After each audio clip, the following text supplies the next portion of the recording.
नमस्कार दोस्तों, स्वागत है आपका डीप नॉलेज में। आज का क्वेश्चन बहुत प्रैक्टिकल है, रोज़मर्रा की लाइफ से बहुत क्लोजली रिलेटेड है, लेकिन थोड़ा सा डिस्ट्रैक्टेड भी है।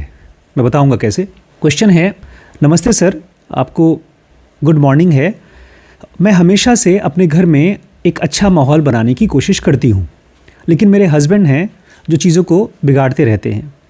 वो हमारे बारे में बिल्कुल चिंता नहीं करते और ना ही तो इस घर की चिंता करते हैं। आज फिर से उन्होंने मेरे बेटे से कहा कि मैं अपनी बीवी को छोड़ने को तैयार हूँ, बिना किसी बड़ी फाइट के, बिना किसी वजह के। ये सब जो गलत काम कर रहे हैं उनके ऊपर कब कर्म की लाठी पड़ेगी?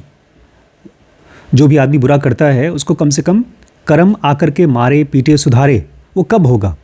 वो मुझे पागल पुकारते हैं, पागल कहते हैं, मेरे बाप के बारे में, मेरे माँ बाप के बारे में बुरा बुरा बोलते हैं, और फिर भी मैं उनकी ये सब मुश्किलें, ये सब टॉर्चर झेलती रहती हूँ, क्योंकि मैं अभी पैसे रुपए से मजबूत नहीं हूँ और मेरे माता पिता भी इतने सक्षम नहीं हैं कि मुझे अपने पास वापस रख सकें।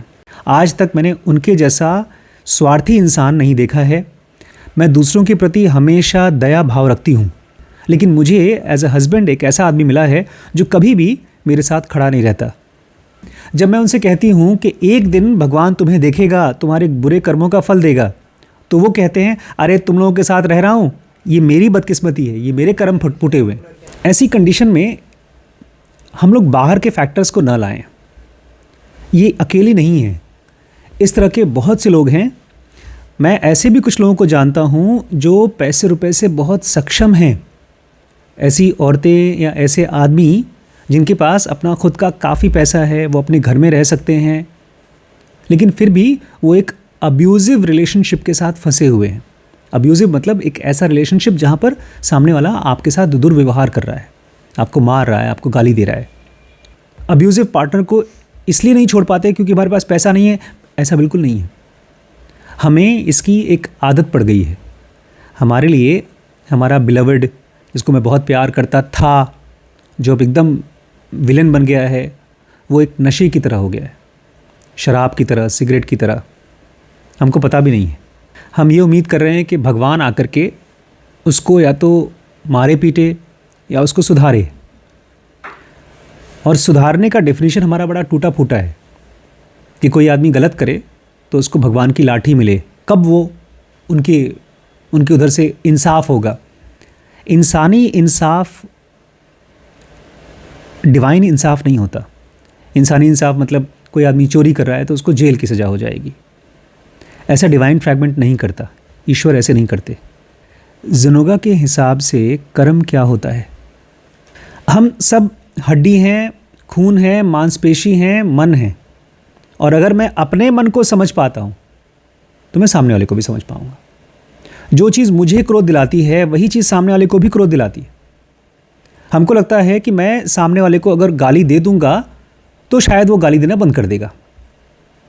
मैं उसको मारूंगा तो डर के मारे मुझे नहीं मारेगा। नहीं, उस समय नहीं मारेगा, लेकिन बाद में मारेगा। जो चीज़ मुझे अच्छी लगती है सामने वाले को भी वही अच्छी लगती है। राम और रावण में एक बेसिक डिफरेंस जो है वो बहुत साफ है। रावण के कितने सर थे? 10। राम के 1। 10 सर मतलब कंफ्यूज्ड। तो जो आदमी रावण की तरह बिहेव कर रहा है वो कंफ्यूज्ड है।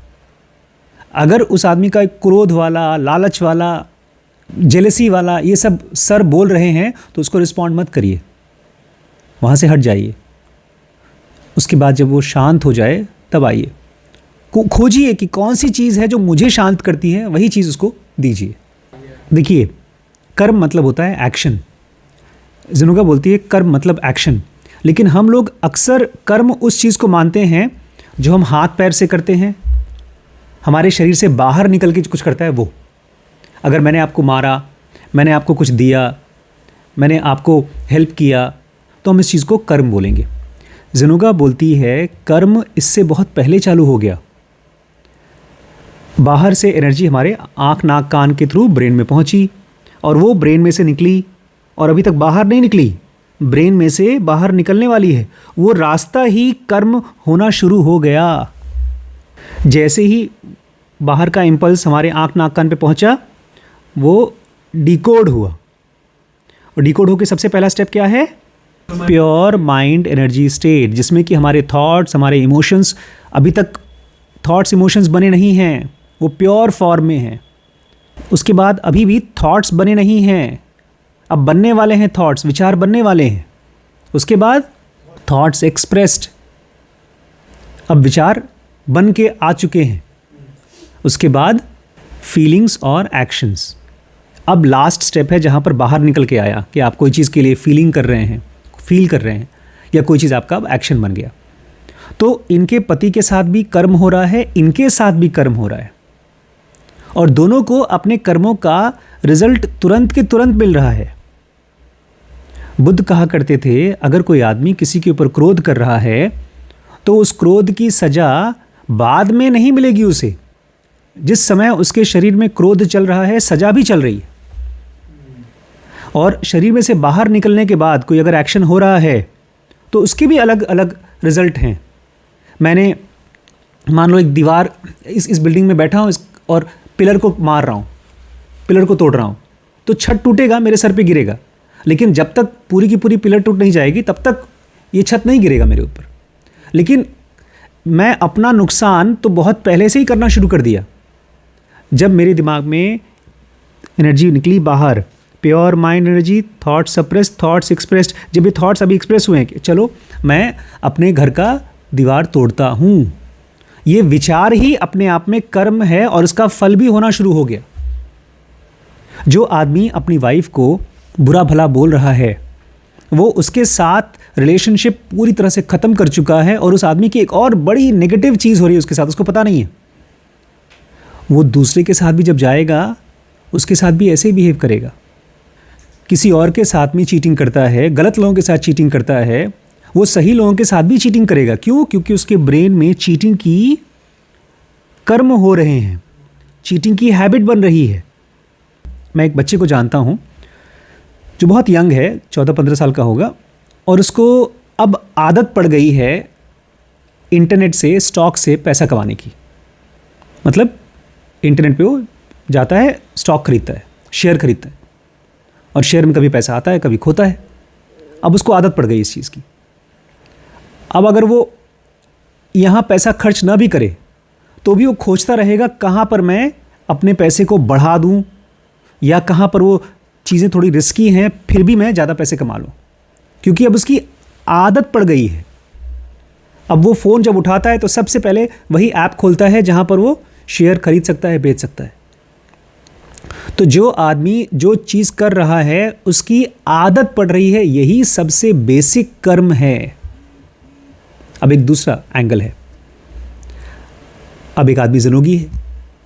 ज़िनोगी जब भी कोई चीज़ बोलता है उसके पहले सोचता है कि बोलूं कि ना बोलूं, और क्यों।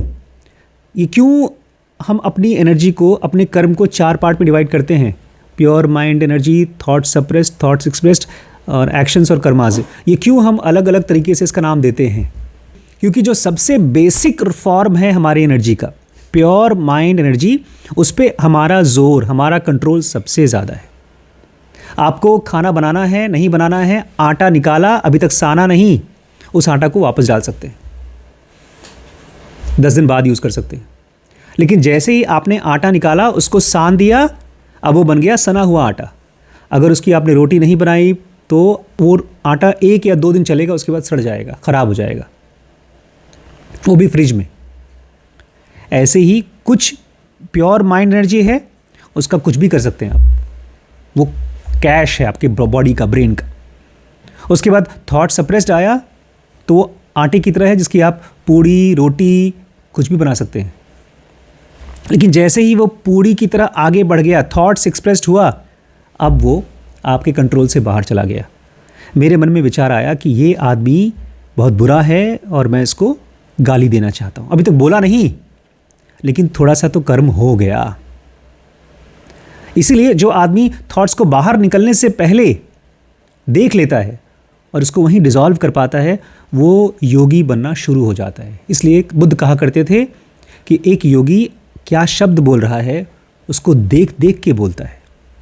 कबीर कहते थे, आप ऐसी बाणी बोलिए मन का आपा खो जाए, मतलब उसका कंट्रोल ख़त्म हो जाए, औरन को शीतल करे आपहु शीतल होए।